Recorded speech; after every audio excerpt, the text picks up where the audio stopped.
Today on Storycrafters. There was no teacher for me. It was kind of like, hey, here's the world, do your thing, and figure it out.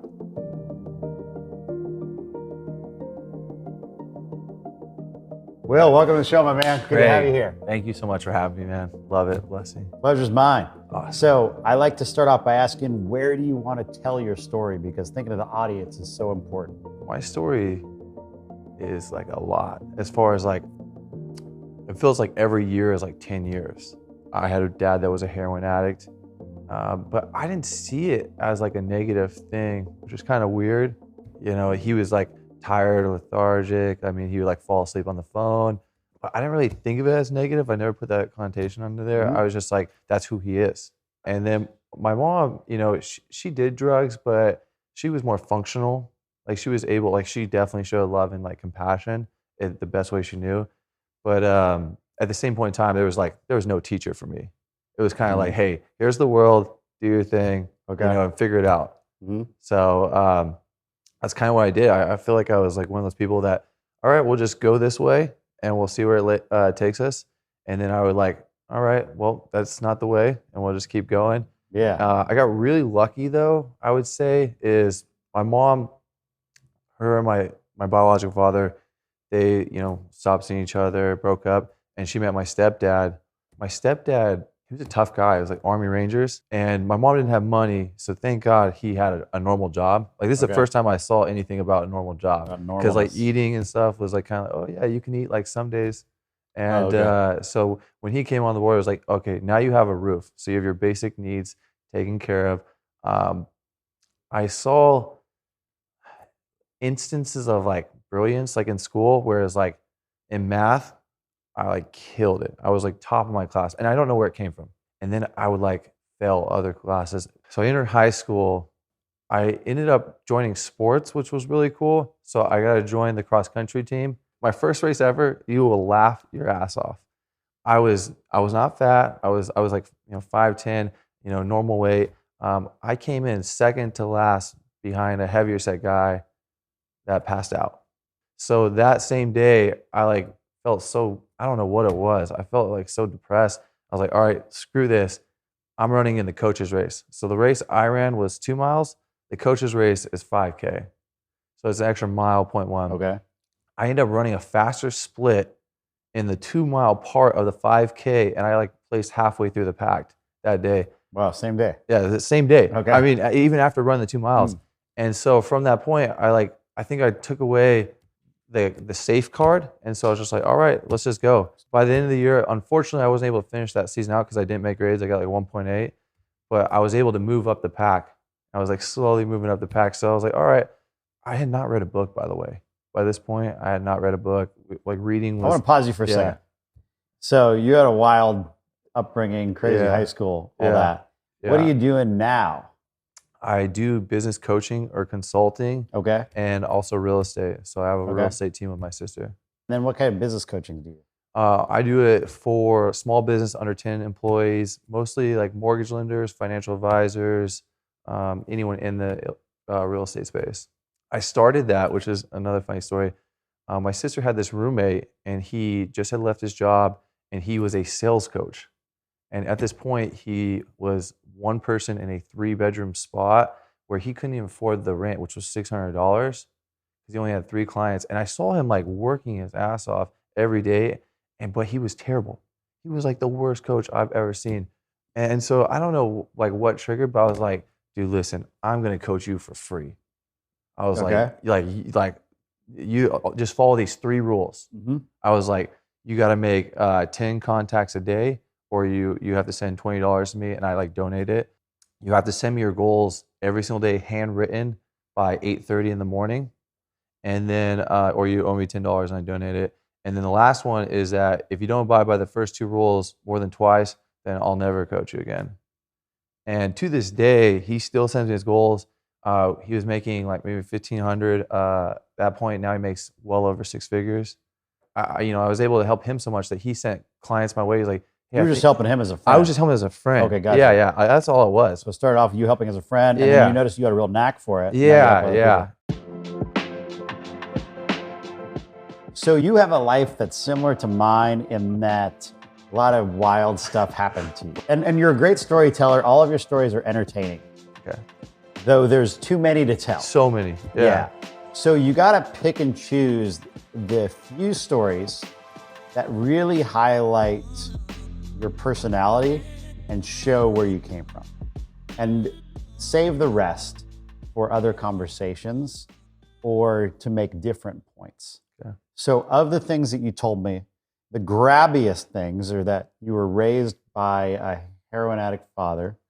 Didn't give you a lot of direction. Yeah. Then you were raised by an Army Ranger father. Yeah. And then no love. Still in high school, you found yourself doing your own thing, struggling to get by. And then did you graduate high school? So yeah, I graduated high school. Somehow I managed, like my senior year, I had a 4.67. So this is how I would think about that story. And I'm going to go a little fast to exaggerate. Perfect, yeah. But what I really think it should be is an in-between of how you told it to me and how I'm going to tell it. You know, my life started out being raised by a dad who was a heroin addict. And I didn't consider him an addict because things were that's just how it was. And there wasn't a meal on breakfast, lunch, and dinner. You know, maybe we'd have one meal in a day. Maybe we'd have one meal on a Friday, then 3 on Saturday, and then none on Sunday. We don't eat till Monday, but that was just normal for me. So I didn't think anything was weird about it. Okay, you see, I told that fast, and I told the meal thing was really interesting. I love that, yeah. So there's just the quick, interesting parts. Okay, so then that chapter closed. And then my mom remarried. I was very fortunate. She married a man who was putting food on the table consistently. He was also an Army Ranger. And he treated us like we were cadets. Yeah, we definitely got that. It was definitely a tough love environment. I found myself in high school still not having a lot of direction. I ended up joining the cross-country team. Yeah. Because I saw people running and I thought, hey, that's an escape from my problems. I can do that. Yeah. And running didn't come natural to me. I went out there and in my first race, I placed second to last. The only person who did worse than me was a guy who had actually passed out during the race.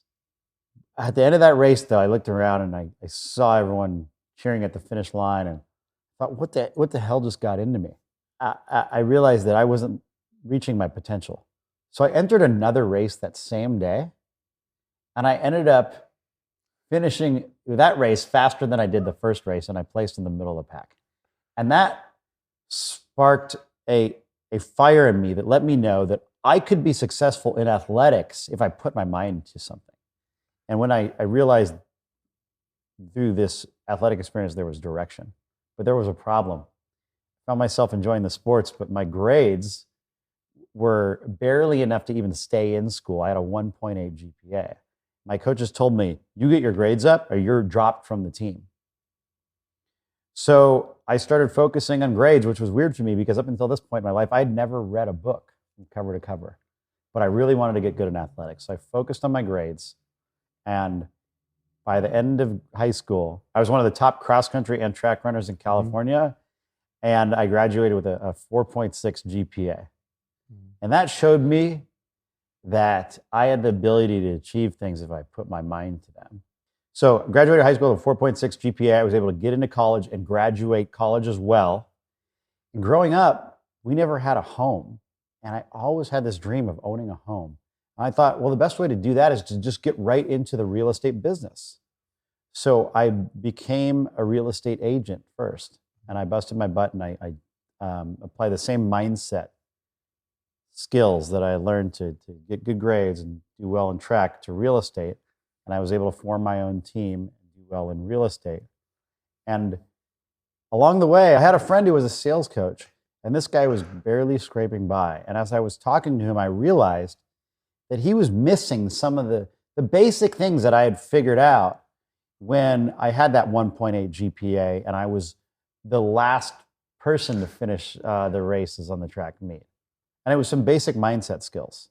And I told him, you know what, I'm going to work with you just because I'm your friend. I'm going to work with you for free. And I showed him these mindset techniques that I developed. And he went from earning $1,500 a month to now this year he'll earn well over 6 figures. Yeah.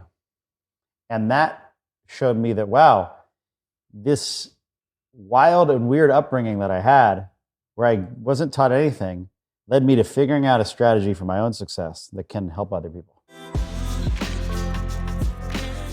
I'm using mindset as a substitute in here. Okay. I don't know if that's a powerful enough thing to say.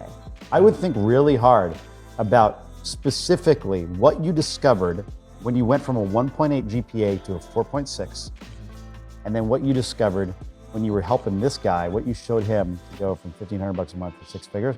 What was missing? It might not have been mindset. It might have been something else. But whatever it was, that's your thing. Yeah. That's what you're good at. Yeah. Save the rest of the stories. Yeah. Save them all. They're all good. I got some good ones. And they're going to come out in conversation. I know, I can tell. I'm excited to hear some. But when you're talking to someone for the first time or when you're up there giving a speech, you just want to hit the highlights and the lowlights. And think about the lowlights that led to the highlights. That's what makes for a compelling speech and a compelling story when you're talking to someone. Yeah, do you like to write? Now I do, yeah. Every one of these stories that are in the mix can be a little blog too with a lesson at the end. And they could all be speeches. You know, every one of these little stories that you told me could all be a speech. Highlights and lowlights. Yeah. Think about that and tell them with emotion. Perfect, yeah. I don't think anyone likes being low. Nope, but everyone likes to hear about other people being low because it lets them know that they're not alone. Yeah. So don't be afraid to share it. All right. Man, Will, thank great chatting you with you, so man. much. Yeah, I appreciate my pleasure. it. This is a lot of fun. How do people find out more about your work? Yeah, just find me on Instagram, William Routt, and then How do you spell your last name? Routt. Okay, William Routt on Instagram. Yeah, Great. that's perfect. Yeah, and All right, that's awesome, usually man. my main form of communication. Awesome, man. Sweet, All thank right, you. good Okay, stuff. Appreciate Yeah. it. On every episode of Storycrafters, I teach you tricks and tools to make your own stories more engaging. And hey, you're going to be telling these stories for the rest of your life, so you're going to want to learn as many of these as possible. Click on the box above, watch another episode now so you can get new tools and tricks. You got 5 seconds. 5, 4, 3, 2, 1.